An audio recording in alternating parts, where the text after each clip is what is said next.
এই 20 কোটি টাকা আছে ক্যাশে, যে কটা ট্রাক আসে তুমি সে কটা ট্রাক নাও, চলে যাও, আমার আর দরকার নেই। তাহলে আমার 50টা ট্রাক আগামী এক মাসের মধ্যে আমার এমনিতেই বিক্রি হবে। বাকি 50 কোটি টাকার মধ্যে যে কটা ট্রাক আসে সে কটা ট্রাক আমার দরকার নেই। তাহলে কি করতে হবে? তোমাকে অবশ্যই ইন্টারেস্ট পেমেন্ট করতে হবে। ইনস্টলমেন্ট মানে তো ইন্টারেস্ট। এই যে 20 কোটি টাকা তুমি পেমেন্ট করছো, এই এক বছরে তোমার কত ইনস্টলমেন্ট হচ্ছে সেটা কি একবার তোমার এই এক বছরে তোমার এই 20 কোটি টাকা তুমি আমাকে পেমেন্ট করছো, এই 50 কোটি টাকার মধ্যে 20 কোটি টাকা পেমেন্ট করছো, এই 50 কোটি টাকার উপরে তোমার কত ইন্টারেস্ট চার্জ হচ্ছে সেটা তো তোমাকে পেমেন্ট করতে হবে। তুমি যদি আজকে ব্যাংকের থেকে একটা কি লোন নাও, ব্যাংকের থেকে যদি 50 কোটি টাকার লোন নাও, আর যদি বলো যে আমি 50 কোটি টাকার মধ্যে থেকে প্রতি বছর আমি 20 কোটি টাকা করে তোমাকে ফেরত দেবো, তাহলে ব্যাংক তোমার উপরে ইন্টারেস্ট চার্জ করবে না? ইন্টারেস্ট চার্জ করবে তো। তুমি ব্যাংকের থেকে এটা কি নিলে, ধার নিলে। তা আজকে তুমি 70 কোটি টাকার ট্রাক কিনে 20 কোটি টাকা দিয়ে গেলে, বাকি তোমার পেমেন্ট 50 কোটি টাকা এখনো পর্যন্ত বাকি থেকে গেল। 50 কোটি টাকা কি হলো? এটা কি ব্যাংকের থেকে লোন নেওয়া, এটা তো আমার থেকে তো লোন নেওয়ার মতোই হলো। যে 50 কোটি টাকা তুমি আমার কাছে 50 কোটি টাকা তুমি আমাকে না দিয়ে নিয়ে গেলে, কিন্তু তুমি ট্রাকটা তো নিয়ে গেলে। তোমার কাছে আজকে 50 কোটি টাকা নেই, তুমি বললে তোমাকে 3 বছরে ফেরত দেবো, আমি বলছি অসুবিধা নেই। কিন্তু তা বলে তো আমি তোমাকে 50 কোটি টাকা 3 বছর ধরে তোমাকে ফেলে রাখতে পারি না। আমাকে এই টাকা থেকে আমার ইন্টারেস্ট এলে তবেই কিন্তু আমি তোমাকে এই টাকাটা দিতে পারি। আজকে তুমি যদি ব্যাংকের থেকে লোন নাও 50 কোটি টাকা, আর তাহলে তখন ব্যাংক তোমার কাছ থেকে ইন্টারেস্ট নেবে না পার্সেন্টেজ করে? তখন হ্যাঁ ব্যাংক তো নেয়, ব্যাংক তো ইন্টারেস্ট নেয় আমাদের। তাহলে ইনস্টলমেন্ট সিস্টেমেও কিন্তু ইন্টারেস্ট পেমেন্ট করতে হবে। আচ্ছা, তাহলে তখন বলবো তাহলে এবার টাকা এবার আমি বলবো তাহলে তোমাকে কত টাকা ইন্টারেস্ট দিতে হবে। হচ্ছে সাপোজ ধরো টাটা মোটরস বললো 7%, 7% কার উপরে? তাহলে এই ধরো তোমার যা ব্যাংকের সিস্টেম থেকে, ব্যাংকে যদি তুমি পয়লা জানুয়ারি 2020-তে যদি তুমি 50 কোটি টাকা লোন নাও, তার উপর যদি 7% হারে যদি ইন্টারেস্ট নাও, তাহলে তোমার কত হয়? 3,50,00,000 গুণা করো।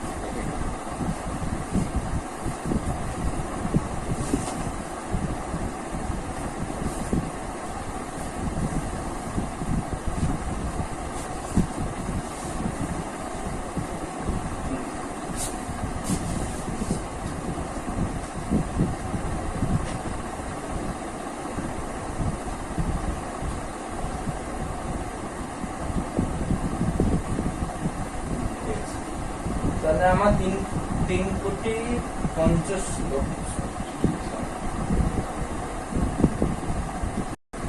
আমার 3,50,00,000 টাকা আমার ইন্টারেস্ট হয়। তাহলে এই 3,50,00,000 টাকা তোমাকে কখন পেমেন্ট করতে হবে? তোমাকে 20 কোটি পেমেন্ট করতে হবে। তাহলে তোমার পেমেন্ট হয়ে যাবে 23,50,00,000। আচ্ছা, তারপরে বলছি তারপরে তুমি পেমেন্ট করে দিলে, তারপর তুমি এখান থেকে যখন 20,000 পেমেন্ট, 50,000 থেকে তোমার আমার ইন্টারেস্ট ছাড়া আসল কত গেল? এর মধ্যে তো এই 23,50,000 মধ্যে তো 20 কোটি তো হচ্ছে আমার প্রিন্সিপাল ভ্যালু, আর ইন্টারেস্ট কত? 3.5 করোড়। তো 50 কোটি টাকা ছিল তোমার আমার মেন টাকাকে তুমি 20 কোটি টাকা আর 3,50,00,000 টাকা পড়ে আছে। এবারে 50 কোটি টাকা থেকে 20 কোটি টাকা যখন মাইনাস গেল, পড়ে গেল 30 কোটি টাকা। এই 30 কোটি টাকা এটা তো প্রিন্সিপাল ভ্যালু। এই 30 কোটি টাকার মধ্যে তুমি বললে আরো 20 কোটি দেবে, তো আমার ইন্টারেস্ট কত উপরে হবে? আমার ইন্টারেস্ট হবে 30-এর উপরে। তাহলে 30-এর উপর কত হবে? 30 কোটির 70%, 2,10,00,000। 2,10,00,000, তাহলে 2.1 crore। ওকে, তাহলে আমার তাহলে পেমেন্ট কত? 22.1 crore। এর মধ্যে আবার বলে তাহলে আমার প্রিন্সিপাল এমন কত? 10 crore প্লাস 10 crore সাথে আমার 10 crore এর 7%, মানে 70 লক্ষ। 70 লক্ষ 0.7 crore, মানে 10 কোটি 70 লক্ষ, 10.7। এই হচ্ছে আমার পেমেন্ট। তাহলে 50 কোটি টাকার মধ্যে আমি তো 20 কোটি টাকা পেমেন্ট করলাম, তারপরে 30 কোটি টাকার মধ্যে আমি পেমেন্ট করলাম আরো 20 কোটি টাকা, আর 10 কোটি টাকার মধ্যে আমি পেমেন্ট করে দিলাম আরো 10 কোটি টাকা। এর সাথে আমি কি দিলাম? ইন্টারেস্ট দিলাম। এটা হচ্ছে, আমি লিখে দিই এখানে, প্রিন্সিপাল ভ্যালু এটা, আর এটা হচ্ছে ইন্টারেস্ট। ইন্টারেস্ট। তাহলে আমার এখানে কত টাকা ইন্টারেস্ট পেমেন্ট করতে হবে? এখানে তাহলে আমাকে এক্সট্রা কত পেমেন্ট করতে হবে? আমার তো পেমেন্ট করার কথা ছিল 50 কোটি টাকা, সেখানে পেমেন্ট করলাম, প্রথম পেমেন্ট করলাম 23.5, তারপর এটা করলাম 22.1, তারপর এটা পেমেন্ট করলাম 10.7, 56.3, মানে 56,30,000 টাকা আমাকে এক্সট্রা পেমেন্ট করতে হতো। ঠিক আছে না? সরি, ভুল বললাম। 3.5 crore, 2.1 crore, 0.7। আচ্ছা সরি, এটা আমার ভুল হয়েছে। তাহলে আমাকে তাহলে ইন্টারেস্ট পেমেন্ট করলে আমি হচ্ছে 6 কোটি 30 লক্ষ। 6 কোটি 30 লক্ষ আমি ইন্টারেস্ট পেমেন্ট করলাম, আর টোটাল পেমেন্ট করলাম কত? 50 কোটি প্লাস 6 কোটি 30 লক্ষ, টোটাল পেমেন্ট করলাম 56 কোটি 30 লক্ষ টাকা। এটা প্রিন্সিপাল, এটা ইন্টারেস্ট। এই হচ্ছে আমার টোটাল অঙ্কের। তো আমাকে 50 কোটি, 3 বছরে 50 কোটি টাকা দেওয়ার জন্য আমাকে এক্সট্রা ইন্টারেস্ট পেমেন্ট করতে হলো কত? 6 কোটি 30 লক্ষ টাকা, 6.30 crore। তো এই হচ্ছে আমার ইনস্টলমেন্ট সিস্টেম। কিন্তু এই ইনস্টলমেন্ট সিস্টেমই বছরের পর বছর, দিনের পর দিন ধরে চলে আসছে। কিন্তু বর্তমানে বলছে ইনস্টলমেন্ট সিস্টেমের একটা নাম আছে। একটা হয় ইনস্টলমেন্ট সিস্টেম, তোমরা চাইলে এটা লিখে নিতে পারো, আর লেখার দরকার নেই। যদিও যদি তোমরা বুঝে থাকো তাহলে লেখার দরকার নেই, যদি না বুঝে থাকো তাহলে লিখে নাও, যদি পরে যদি আমাদের মানে মনে করতে অসুবিধা হয় সেক্ষেত্রে সেটা আলাদা ব্যাপার। আমার এখানে জায়গা কম, তাই আমি এখানে এটা আমাকে বুঝতে হচ্ছে। তো এইটুকু তোমরা জেনে রাখো যে এই যে আমরা তিনটে ইনস্টলমেন্টে টাকা পেমেন্ট করলাম, এই টাকাটা যেটা পেমেন্ট করলাম এটাকে বলে ইনস্টলমেন্ট সিস্টেম। কিন্তু এই ইনস্টলমেন্টের একটা নাম আছে, ইনস্টলমেন্ট সিস্টেমের একটা নাম আছে। এটা মুছতে,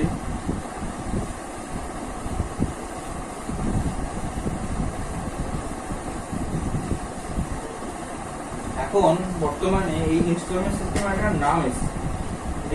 এই ইনস্টলমেন্ট সিস্টেমের নাম হচ্ছে হায়ার পারচেজ সিস্টেম, বা এর আরেকটা নাম হচ্ছে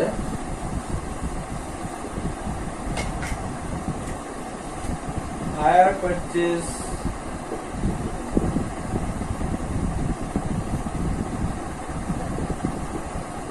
ইনস্টলমেন্ট মেথড।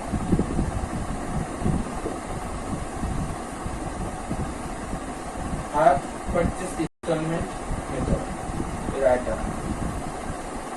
ইনস্টলমেন্ট যেটা আমি এতক্ষণ শেখালাম, ওটা হচ্ছে কি করে একটা সিম্পল ইনস্টলমেন্টে আমাদের টাকা পেমেন্ট করতে হয়। যেটুকু টাকা আমরা বাকি রাখি সেটুকু টাকা আমরা কি করে পেমেন্ট করি সেটা আমি এখানে শেখালাম। এটা সিম্পল ইনস্টলমেন্ট। তোমরা যদি নিজেরাও যদি ইনস্টলমেন্টে কোনো জিনিস কেনো, এখন অনেক স্মার্টফোন, অনেক যেসব দামি স্মার্টফোন আছে তারা সেগুলো ইনস্টলমেন্টে কেনে।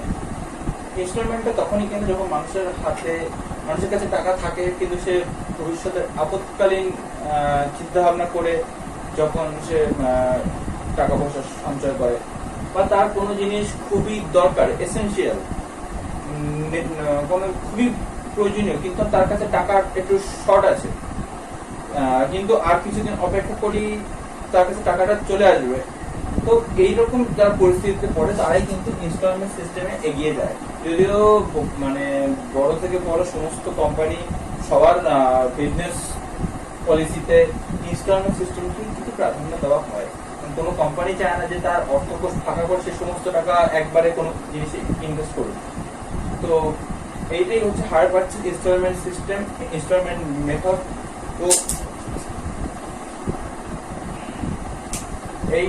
এই পদ্ধতিতে আমাদের ইনস্টলমেন্ট দেওয়া হয়। কিন্তু এইবারে আমরা যেটা এন্ট্রি করব, আমি এতক্ষণ ইনস্টলমেন্টে গল্প বলছিলাম কি করে ইনস্টলমেন্ট পেমেন্ট করতে, কিন্তু এখন যেটা বলবো সেটা হচ্ছে হায়ার পারচেজ। এবারে হায়ার পারচেজ ইনস্টলমেন্ট মেথডটা যেটা শেখানো ওটা ছিল সাধারণ ইনস্টলমেন্ট মেথড। তো হায়ার পারচেজ ইনস্টলমেন্ট মেথড একটু হলেও আলাদা। হায়ার পারচেজ ইনস্টলমেন্ট মেথড হচ্ছে একটু হলেও কিন্তু আলাদা। এতক্ষণ করলাম সিম্পল ইনস্টলমেন্ট।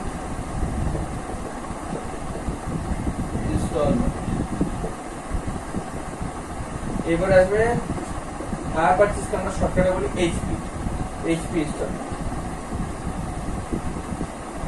ঠিক আছে, তো সিম্পল ইনস্টলমেন্ট যেটা শেখালাম, আর এখন হচ্ছে এইচপি ইনস্টলমেন্ট। এর মধ্যেকার একটা পার্থক্য আছে।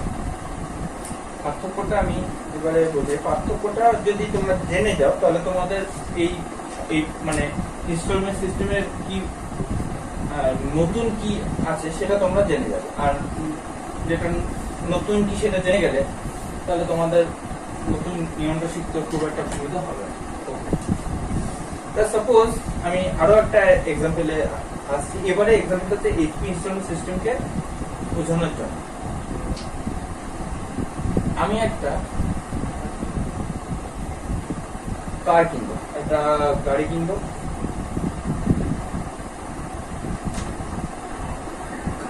এই যে গাড়িটা আছে, গাড়িটার দাম হচ্ছে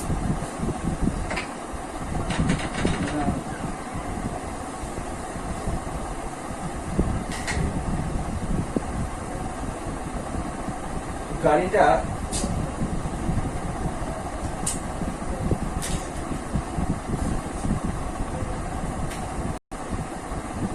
সাপোজ গাড়িটার দাম হচ্ছে 2 লক্ষ টাকা, 2 লাখ। ক্যাশ প্রাইস হচ্ছে 2 লাখ। আর যদি ক্রেডিট যদি বিক্রি করি তবে গাড়িটার দাম কত হবে। তো আমি এখানে ইনস্টলমেন্টে তোমাদের অলরেডি শিখিয়েছি যে ইনস্টলমেন্টে কি তুমি ধরো তোমার সুবিধা মতো যে কটা ইনস্টলমেন্ট তুমি চাইলে সে কটা তুমি পেমেন্ট করলে, সঙ্গে তার সাথে তোমাকে ইন্টারেস্ট পেমেন্ট করবে। তুমি যতগুলো ইনস্টলমেন্ট চাইবে ততগুলো তোমাকে ইন্টারেস্ট পেমেন্ট করতে হবে। এই হচ্ছে কাজ শেষ। কিন্তু এই সিস্টেমে আরো একটা গল্প আছে, সেটা আমি শেখাবো। ক্যাশ অ্যান্ড ক্রেডিটের গল্প।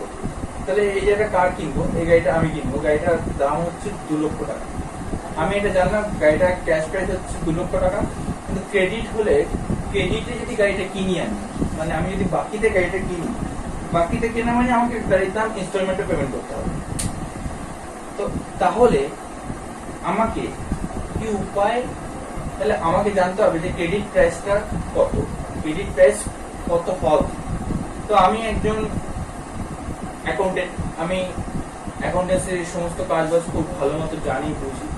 আমাকে আমি শোরুমে গিয়ে যখন গাড়ি কিনবো, আমাকে হট করে একটা ভুলভাল কিছু বুঝিয়ে দেওয়াটা তো সহজ নয়।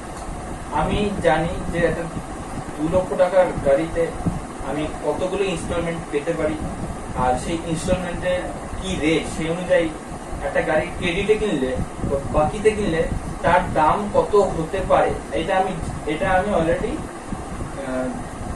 আমি যেহেতু ক্যালকুলেশন পদ্ধতিটা জানি, তাই আমি এখানে করে দেখাতে পারি। তো এখানে একটা গাড়ির দাম আমি জানি ক্যাশ হচ্ছে ক্যাশ প্রাইস হচ্ছে 2 লক্ষ টাকা। এবারে আমি ঠিক করেছি গাড়িটা আমি ক্রেডিটে কিনবো, আমি ক্যাশ টাকা দিয়ে কোনোদিন এই গাড়িটা কিনবো না, আমি গাড়িটা ক্রেডিটে কিনবো। ঠিক আছে, তো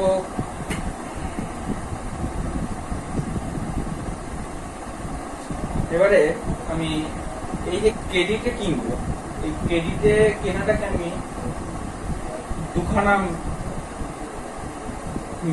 এখানে দুটো মেথড আছে। একটা হচ্ছে simple instalment,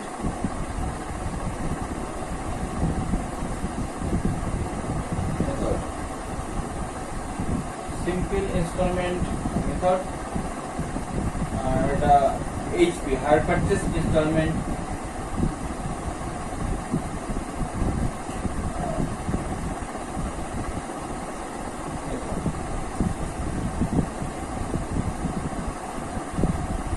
simple instalment method আর হায়ার পারচেজ ইনস্টলমেন্ট মেথড, আমাকে গাড়িটা কেনার সময় 2 লক্ষ টাকার গাড়ি আমি ডাউন পেমেন্ট করে দিলাম, ডাউন পেমেন্ট করলাম 20,000 টাকা। সাপোজ আমি ডাউন পেমেন্ট করলাম 20,000 টাকা, 20,000 টাকা 2 লক্ষ টাকার গাড়িতে 20,000 টাকা ডাউন পেমেন্ট করলাম, তাহলে আমাকে বাকি পেমেন্ট থাকে কত? বাকি পেমেন্ট থাকে আমার 1,80,000 টাকা। ও ঠিক আছে, ভালো ভালো।